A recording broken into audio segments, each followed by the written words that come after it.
Hello friends, welcome back to my channel Love to Nursing. Today we learn about whooping cough. It is a contagious respiratory illness.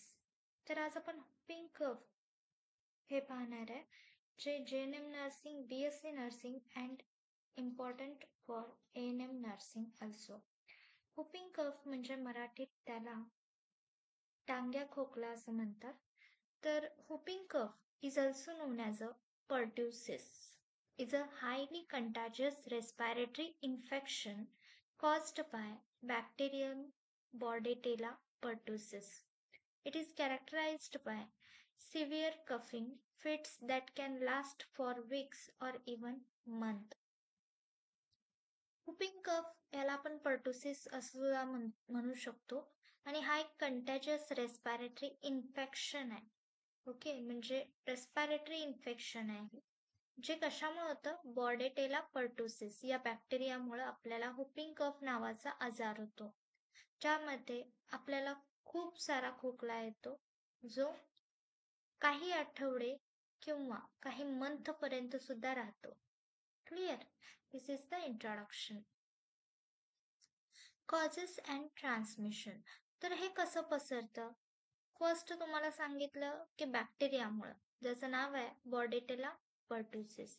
हा bacteria आहे ज्याचा primary cause आहे हा बॉर्डेटेला pertussis. कशाचा? whooping कफचा. Second आहे respiratory droplet. समजा जर पुढच्याला whooping कफ झाला असेल, तो खोकला किंवा बोलत असेल किंवा शिंकला, तर त्याच्यामधले जे ड्रॉपलेट म्हणजे जे बिंदू, काय म्हणतात त्याला मराठीमध्ये, बोलताना जे आपले बिंदू उडतात, तुषार बिंदू वाढतो. तर त्यामुळे सुद्धा रेस्पिरेटरी ड्रॉपलेट्सनी सुद्धा whooping कफ होऊ शकतं एकमेकांना. Then direct contact. समजा तुम्ही इन्फेक्टेड पर्सनच्या डायरेक्ट कॉन्टॅक्ट मध्ये गेला, ज्याला झालंय त्याच्यासोबत गेला, बोलला, तर तुम्हाला सुद्धा होण्याचे चान्सेस आहेत. Close contact.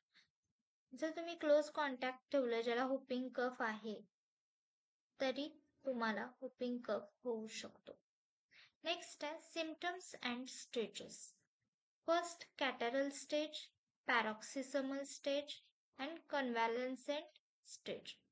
तर कॅटरल स्टेज ह्याच्यामध्ये काय होतं की this stage is last 1 to 2 weeks and it is characterized by mild cold-like symptoms such as runny nose, low-grade fever and mild cough.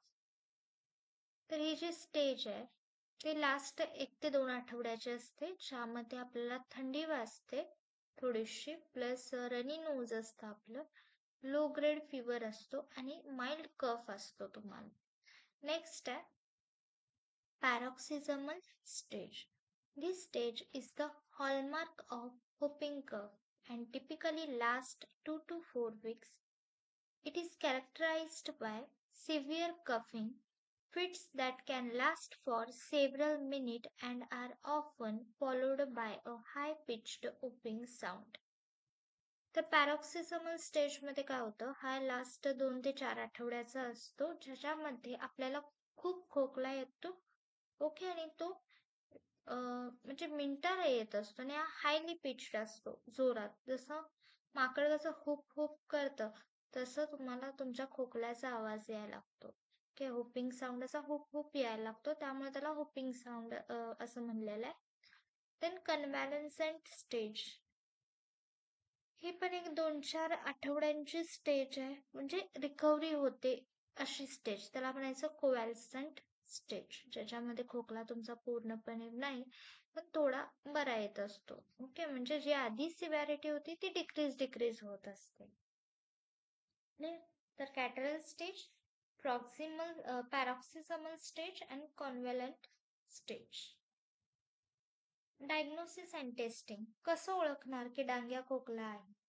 First physical examination. ह्याच्यामध्ये आपण काही physical examination perform करतो, त्याच्यामध्ये पेशंटचे symptoms बघतो, इव्हॅल्युएट करतो आणि त्याच्या कफचा आवाज ऐकतो. जर हुप असा असेल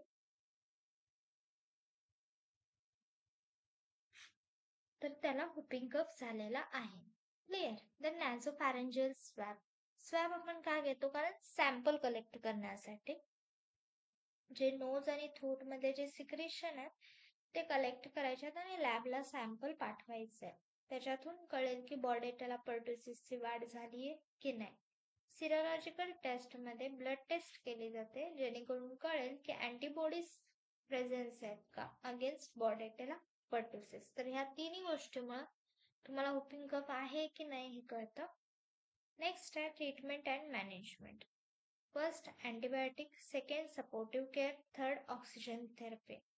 अँटीबायोटिक कशासाठी? कारण इन्फेक्शन आहे बॅक्टेरियाचं, त्यासाठी ॲझिथ्रोमायसिन घेऊ शकता, इरिथ्रोमायसिन किंवा clarithromycin are the primary treatment for whooping cough.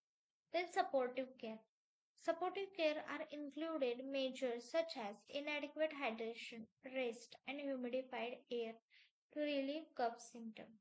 तुम्हाला सपोर्टिव्ह केअर द्यायचे आहे, ॲडिक्वेट हायड्रेशन प्रोव्हाइड करायचं आहे, पाणी द्यायचं आहे, रेस्ट विश्रांती द्यायचं आहे, ह्युमिडिफायर एअर द्यायची आहे, जेणेकरून कफ सिम्टमला त्यांना रिलीफ वाटेल. ऑक्सिजन थेरपी द्या. सम केसेसमध्ये काय होतं की ऑक्सिजन थेरपी द्यायला लागते का? कारण ऑक्सिजन कमी पडतो. Okay, and difficulty to breathing. Complications यामध्ये निमोनिया होऊ शकतो, इन्सेफलायटी होऊ शकते, सीझर होऊ शकतं, इव्हन डेथ ऑल्सो. ओके, जर समजा इन्फेक्शन लंग्स पर्यंत पसरलं तर त्याला फ्लूइड बिल्डअप होऊ शकते किंवा सूज येऊ शकते, तर निमोनिया म्हणतात. एन्सेफेलोपॅथी म्हणजे रेअर असते पण सिरियस कॉम्प्लिकेशन्स असतं, त्यामुळे ब्रेन डॅमेज होतो. सीझर, ऑक्सिजन लेवल ब्लडमध्ये कमी पडल्यामुळे सीझर येतात. डेथ. whooping कफ हा खूप फेटल आहे, स्पेशली इन्फंट आणि यंग चिल्ड्रनमध्ये, त्यामुळे डेथ सुद्धा होण्याचे चान्सेस असतात. तर आता प्रिव्हेन्शन काय करायचं की तुम्हाला DTP वॅक्सिन घ्यावं लागेल. ओके, DTP वॅक्सिन घ्यावी लागेल, that is diphtheria, tetanus and pertussis, जे या तिन्ही डिसीज पासून तुम्हाला वाचवतील. बुस्टर डोस सुद्धा घ्यावा लागेल जे मेंटेन काय ठेवणार आहे? Immunity. TDP vaccine, that is tetanus, diphtheria and pertussis.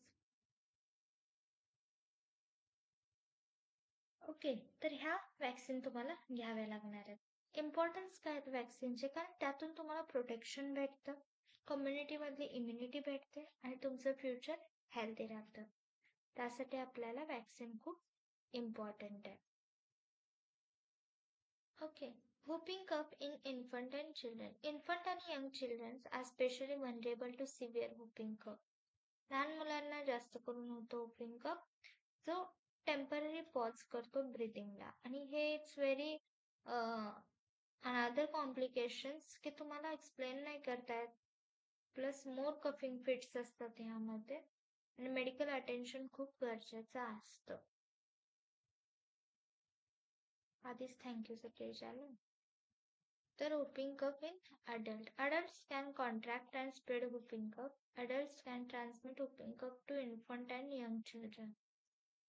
तर अडल्ट काय करतात? They can experience mild symptoms and no symptoms at all, making them unaware they are contagious.